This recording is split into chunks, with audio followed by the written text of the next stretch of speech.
మన అసెంబ్లీలో పెట్టిన బడ్జెట్ బుక్. ఇందులో ఏం చెప్పారంటే అధ్యక్ష, 40% ప్రభుత్వ బడ్జెట్ గారు మన అసెంబ్లీలో పెట్టిన బడ్జెట్ బుక్. ఇందులో ఏం చెప్పారంటే అధ్యక్ష, 40% ప్రభుత్వ నిధులతో 60% ప్రైవేట్ డెవలపర్ల పెట్టుబడితో రహదారులను అభివృద్ధి చేస్తాం. బడ్జెట్లోనే మంత్రి గారు స్పష్టంగా చెప్పారు, ప్రైవేట్ డెవలపర్స్ యొక్క పెట్టుబడులతో మేము 60% ప్రైవేట్లతో పెట్టుబడి పెట్టిస్తాం, రోడ్లు వేస్తామని బడ్జెట్లో ఆర్థిక మంత్రి గారు చెప్పారు.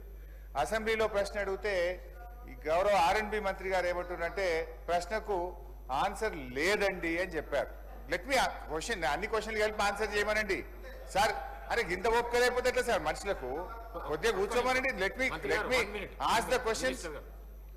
అంత ఒప్పుకోలేకపోతే ఎట్లా? సో అంటే సమాధానం కొంచెం బాధ్యతగా ఇవ్వాలి. లేదండి ఉత్పన్నం కాదండి అనడం సరి అయింది కాదు. ప్రభుత్వం చాలా బాధ్యతగా సభ్యులు అడిగిన ప్రశ్నలకు సవివరమైన సమాధానం ఇచ్చే ప్రయత్నం చేయాలి తప్ప లేదండి అనడం బాధ్యతారహిత్యము.